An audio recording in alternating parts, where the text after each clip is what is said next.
Okay, so before we get too much further, I just want to kind of formalize and go over a few things that we're going to need and going to use heavily throughout both special and general relativity, which are essentially vectors, dual vectors, tensors, and all stuff like that.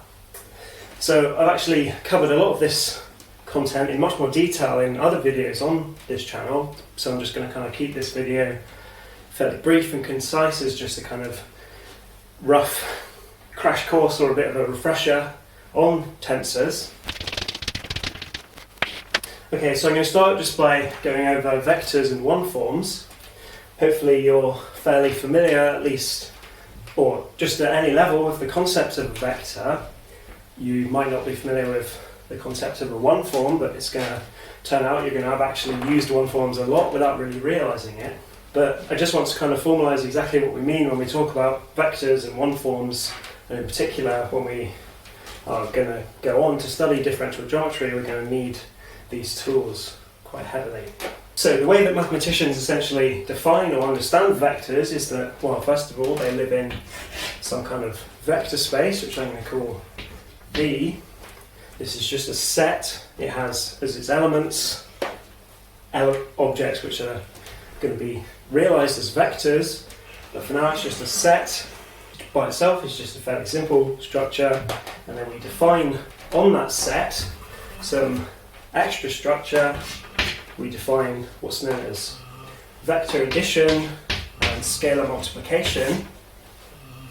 Essentially these are binary operations that take two elements in the set and just return a third element in the set, and we just have some list of rules that essentially define what it means to be a vector living in a vector space. Essentially, if you're an element that can be composed under these two operations and satisfy the list of rules, then you're a vector. Okay, so I mentioned we have this scalar multiplication. Just briefly need to comment that this is a real vector space, so it's kind of a vector space that is implicitly using the real numbers to define this scalar multiplication operation. Essentially, this just means that, well, we're going to see that the components of the vector, don't worry, I'm not going to define what I mean by the components, but they're essentially just going to be real numbers, and scalar multiplication is just going to be multiplication on real numbers, and vector addition is just going to be real number addition on vector components. But that's the kind of abstract algebra definition of a vector space. We're going to want to talk and work a lot more concretely, looking at actual individual vectors and expressing them in what's known as a basis. So one of the kind of key ingredients that goes into understanding vectors is the concept of a basis. Essentially, we realize that any vector in the vector space can be expressed or can be kind of written as what's known as a linear combination of basis vectors. Essentially, we have some kind of special subset of our vector space, which is known as the basis. So in our kind of basis subset, we're going to have these special vectors, which I'm going to call E. So the basis is a subset of the vector space. These E's are just a special set of vectors in the space. So this basis subset of our space, we might have more than one basis vector, and now we would usually index basis vectors if we have more than one using some kind of subscript index. So this I is just a number, like 1, 2, 3, or 4, that refers to the particular basis element that we have. And then the number of basis elements that we have, so if we have 4 basis elements, that's referred to as the dimensionality of the vector space. So a 4-dimensional vector space has 4 basis elements. And now the key concept of, or what introducing a basis does, or rather identifying a basis, now essentially allows any vector in the space, so any vector in the space V, we can express as what's known as a linear combination. So it's going to be some kind of sum, a sum over this index I. So we're taking a basis vector, which remember we've indexed by I, and we're now scalar multiplying it using this scalar multiplication. We're scalar multiplying it by this new thing, which I've written down here, this VI. This is just simply going to be a real number, so it's coming from our kind of underlying real space. This is a real vector space. So we take some real numbers. Again, these real numbers are going to have an index attached to them, essentially matching up which real number goes with which basis vector. And now I should give some names to these objects. These E's are obviously the basis, but these VI's are known as the components. The components of a vector, essentially they're just real numbers, and they are simply how we kind of expand this arbitrary vector in terms of these kind of fundamental basis vectors. So let's just have a nice picture of what's going on here.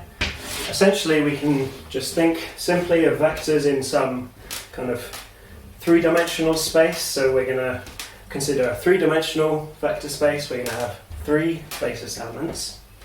And now if we take any arbitrary vector, let's just say something like this.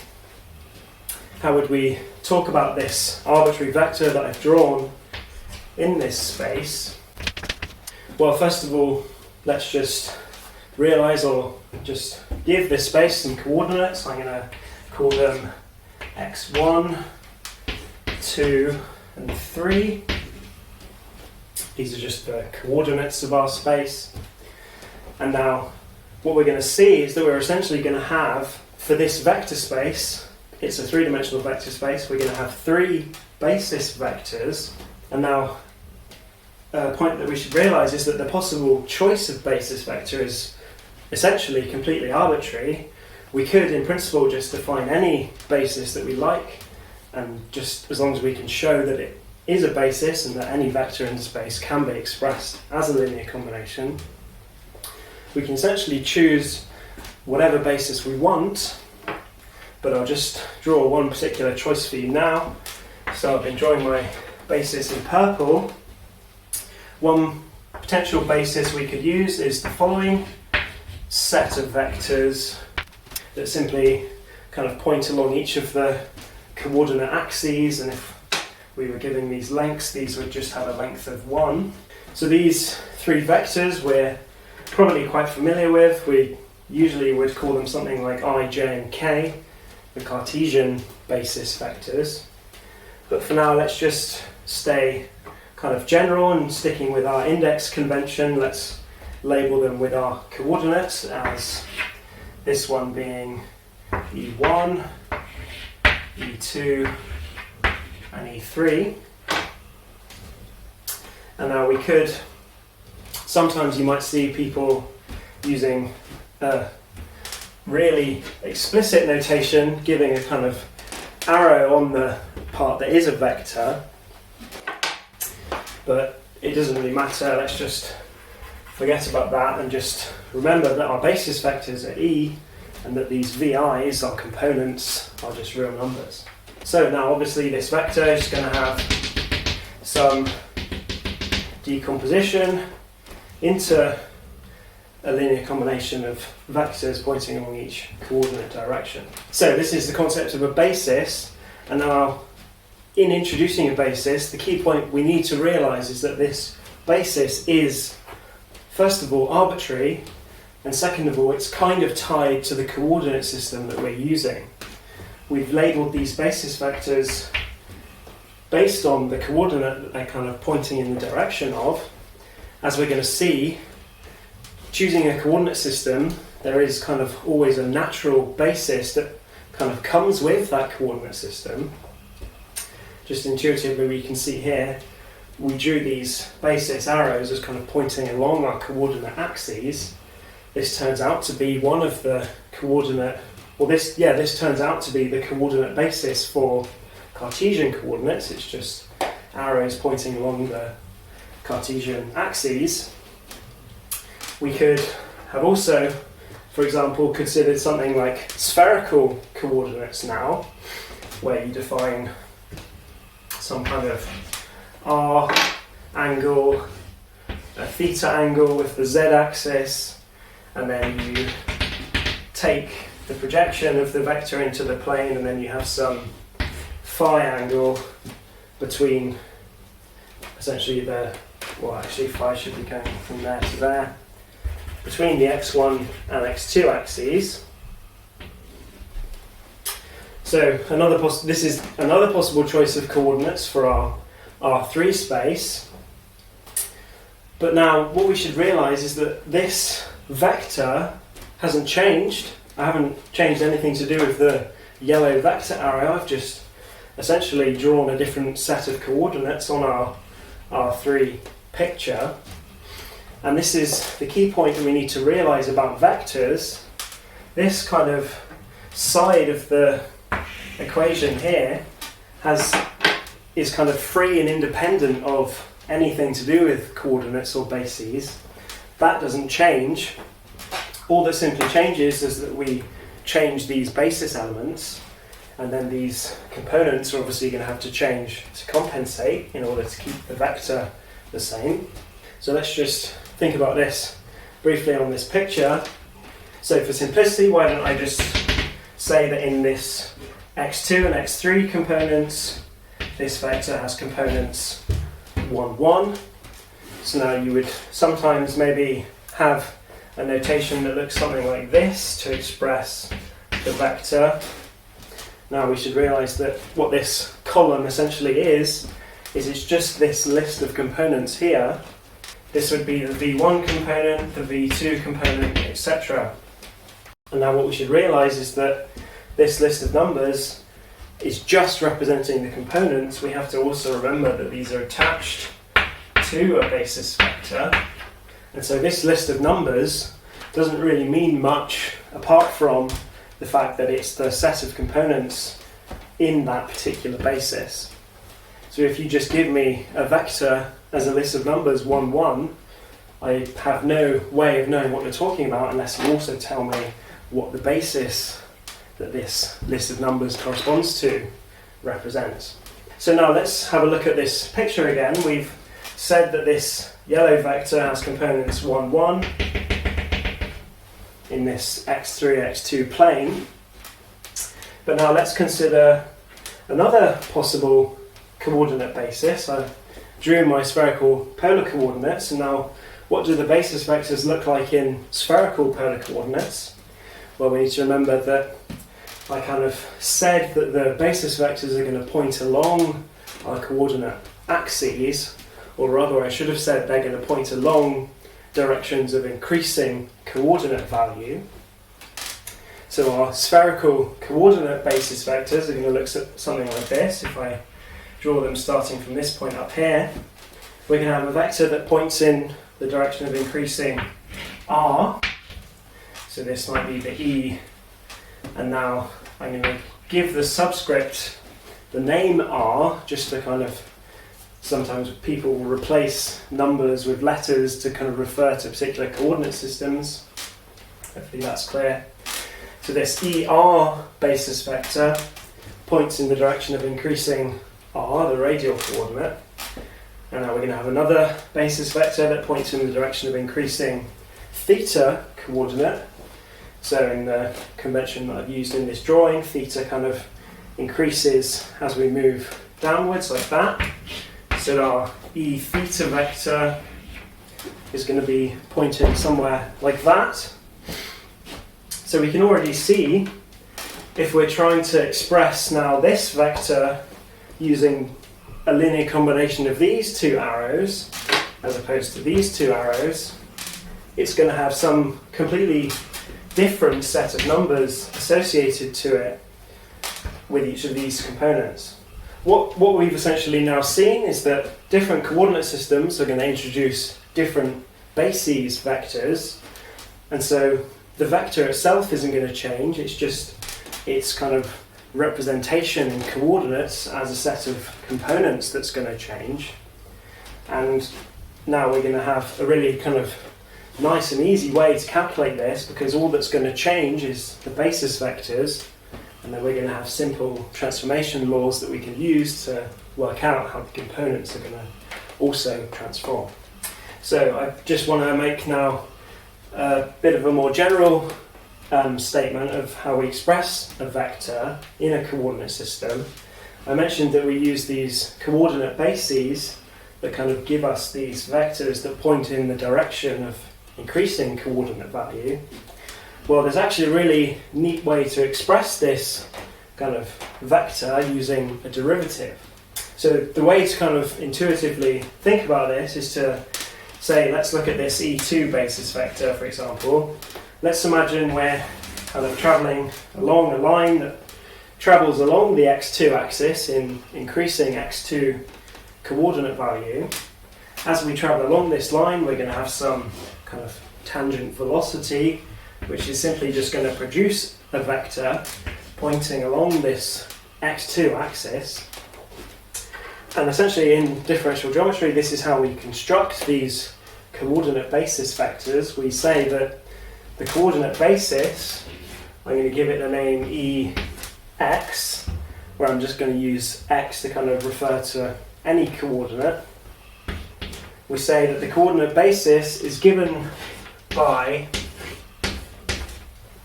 this kind of partial derivative operator, and now this is kind of getting a bit technical and might feel a bit uncomfortable talking about this vector being some kind of derivative operator.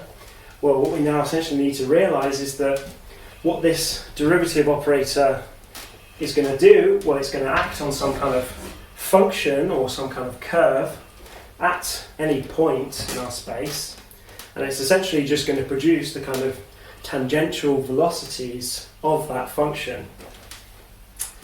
And now obviously the way this is computed in practice is using some kind of derivative, which is essentially just measuring how much change is happening in this particular coordinate direction.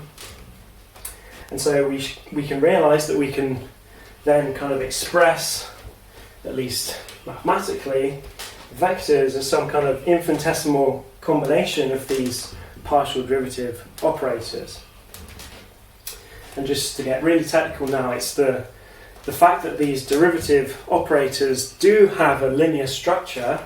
Essentially we can add and we can scale and multiply derivatives in just the same way as we can add vectors, that essentially allows us to realise, okay, well, these derivative operators, they have the linear structure of a vector space, and when we consider curves through our geometry and we allow this kind of space of linear operators to act on those curves, at every point they're going to produce simply a linear space. It's known as the tangent space, and it essentially gives you the space of all tangent vectors to all possible curves that would pass through a particular point. So I'm going to come back to this in much more detail when we start talking about general relativity, but for now, just working up to general relativity and starting to talk about vectors in special relativity, I am going to start using these coordinate basis vectors as it makes calculations, in particular calculations using one forms, much easier to understand. And so start getting comfortable with the idea of using these derivative operators as basis vectors. And so we're going to see that we're essentially now going to be able to write that a vector is some linear combination of components with kind of any number of superscript indices that we like, and then we're going to have the basis vector. I'm going to introduce a shorthand notation now. This kind of partial derivative symbol with just a subscript index is what I've written here. So d mu is defined as d by dx mu. So essentially this index is going to control which coordinate we're taking the derivative with respect to, and these kind of produce our coordinate basis vectors. And now, as I've kind of alluded to, we can define the vector in any coordinate system. Whilst we know coordinates are completely arbitrary, we can change coordinates as freely as we like on a manifold. I showed you here how we have Cartesian and polar or spherical coordinates. They have different basis vectors. And now just one point I want to also note is that not only do the basis vectors change in coordinate systems, in some coordinate systems the basis vectors themselves are also a function of the coordinates. I've drawn our basis vectors at one point in the space over here in spherical coordinates. Well, it's at a different point, say over here, they're going to look completely different. ER is going to be pointing somewhere like that, and E theta somewhere like that. So we're going to see that bases are really heavily tied to coordinates, and they can be entire functions of coordinates. And so when we express our basis vectors in this way, it's going to give us a really easy way to transform between bases using the kind of tensor or tensor component transformation laws that you might have seen. But for now, just introduce you to vectors, and hopefully you're going to get used to the idea that we can use derivative operators to express our basis vectors.